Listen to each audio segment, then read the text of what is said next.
নমস্কাৰ এই মুহূৰ্তত আহি পৰিছে সন্ধিয়াৰ কেইবাটাও গুৰুত্বপূৰ্ণ খবৰ আৰু এনে ধৰণৰ খবৰসমূহ নিতৌ চাবৰ কাৰণে চেনেলটো সাবস্ক্ৰাইব কৰি ভিডিঅ'টোত এটা লাইক কৰি দিব। এই মুহূৰ্তত জনাই আছো এটা ব্ৰেকিং নিউজ। শৃংখল চলিহাৰ বিৰুদ্ধে কঠোৰ ব্যৱস্থা গ্ৰহণ কৰিছে বীৰ লাচিত সেনাৰ কেন্দ্ৰীয় নেতৃত্বই। মুখ্য সচিব ৰন্তু পানী ফুকনৰ কঠোৰ নিৰ্দেশনা শৃংখল চলিহাক সকলো দলীয় কাৰ্যসূচীৰ পৰা বিৰত থকাৰ নিৰ্দেশনা। সামাজিক মাধ্যম সংবাদ মাধ্যমত মন্তব্য নকৰিবলৈও নিৰ্দেশনা জাৰি। এমাহৰ বাবে শৃংখল চলিহাৰ বিৰুদ্ধে অনুশাসনমূলক ব্যৱস্থা। শিৱসাগৰত শৃংখল চলিহাই মিয়া খেদাৰ নামত যি উশৃংখলতাৰ সৃষ্টি কৰিছিল তাৰ বাবে কঠোৰ ব্যৱস্থা গ্ৰহণ কৰিছে বীৰ লাচিত সেনাৰ কেন্দ্ৰীয় নেতৃত্বই। এই মুহূৰ্তত দেখুৱাইছো শৃংখল চলিহালৈ প্ৰেৰণ কৰা নিৰ্দেশনা।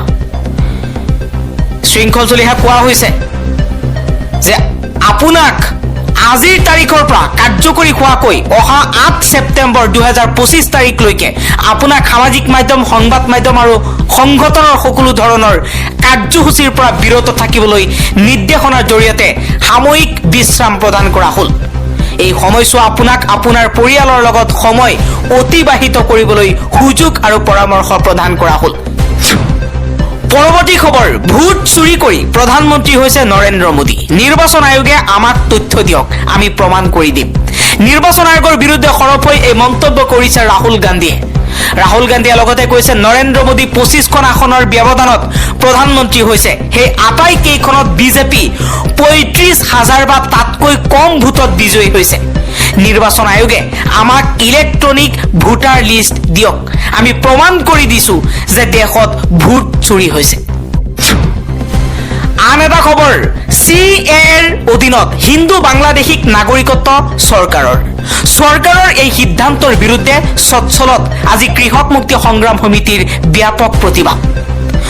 মুখ্যমন্ত্ৰী হিমন্ত বিশ্ব শৰ্মাৰ বিৰুদ্ধে কৃষক মুক্তি সংগ্ৰাম সমিতিৰ নেতা আকাশ দলে কৈছে যে মিয়া খেদা অভিযানৰ নামত 69,500 জন বিদেশী হিন্দু বঙালীক স্বদেশী কৰিবলৈ নাটক ৰচনা কৰা হৈছে নেকি?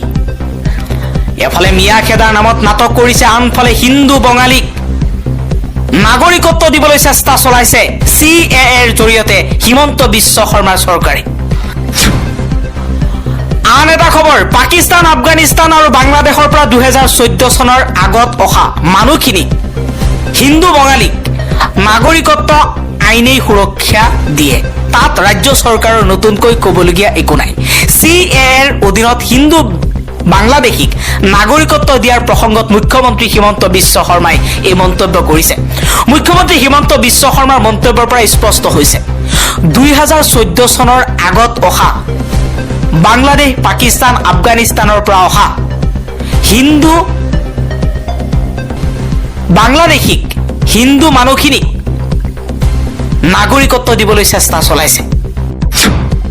পৰৱৰ্তী খবৰ, সৰব হৈ পৰিছে হিমন্ত বিশ্ব শৰ্মাৰ চৰকাৰৰ বিৰুদ্ধে কৃষক মুক্তি সংগ্ৰাম সমিতিৰ নেতা বিদ্যুৎ শইকীয়াই কৈছে যিখন চৰকাৰ আৰু যিগৰাকী মুখ্যমন্ত্ৰীয়ে যোৱা 2টা কাৰ্যকালত বিদেশী বিতৰণৰ বাবে বিদেশী প্ৰত্যাৱৰ্তন চুক্তি NRCৰ দৰে প্ৰাৰম্ভিক কাম একোৱে আগবঢ়াই হঠাৎ 2026 চনৰ নিৰ্বাচনক লক্ষ্য কৰি অসমৰ খিলঞ্জীয়া মানুহক আৱেগিক কৰি মন জয় কৰিবলৈ বিদেশীৰ বিৰুদ্ধে যুদ্ধ ঘোষণা কৰিছে। সেই চৰকাৰে আকৌ আদালতত বিদেশী বুলি প্ৰমাণিত হোৱা 69,500 গৰাকী বাংলাদেশীক নাগৰিকৰ গোচৰ উঠাই লৈ অসমত নাগৰিকত্ব সহ সংস্থাপন দিবলৈ প্ৰতিখন জিলাৰ উপায়ুক্ত আৰক্ষী অধীক্ষকলৈ কঠোৰ জাননী জাৰি কৰি নিৰ্দেশনা দিছে। ইয়া বিদেশী বিৰোধী স্থিতি এইখন চৰকাৰৰ আৰু ইয়াই ইতিহাসৰ শ্ৰেষ্ঠ মুখ্যমন্ত্ৰী। বিদেশী খেদিম বুলি কোৱা হিমন্ত বিশ্ব শৰ্মাৰ চৰকাৰে বিজেপি চৰকাৰে বিদেশী আনি এতিয়া সংস্থাপন দিবলৈ চেষ্টা চলাইছে।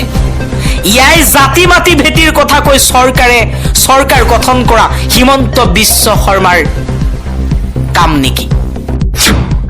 পৰৱৰ্তী খবৰ, সৰব হৈ পৰিছে নেমচুৰ সভাপতি বদৰুল ইছলামে কৈছে স্বদেশী মুছলমানক বিয়া পোৱাসকল আৰু সেইসকলক বাংলাদেশী বুলি ভবাসকলক মোৰ প্ৰশ্ন, CAAৰ জৰিয়তে যদি অসমত হিন্দু বাংলাদেশী আহে বা আহিব বিচাৰে তেন্তে আপোনালোকৰ ভূমিকা কি হ'ব পাৰে?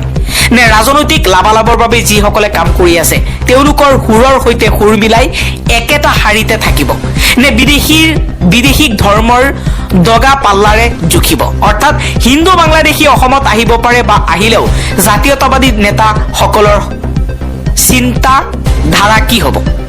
আমি কিন্তু বিদেশীৰ পৰিচয় একমাত্ৰ বিদেশী হোৱাটো বিচাৰোঁ।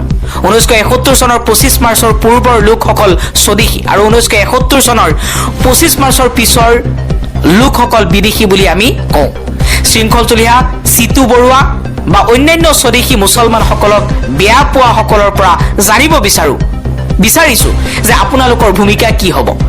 CAAৰ জৰিয়তে অহা সকলক ফুলৰ মালা, গামোচা, জাপিৰে আদৰি ল'বনে কি কৰিব? মই ভাবিছিলো যে বৰ্তমান ইমানকৈ মিয়া বিৰোধ হৈ আছে তাৰ অন্তৰ্মহলত নিশ্চয় কিবা এটা কাৰণ আছে আৰু কাৰণটো ওলাই পৰিল।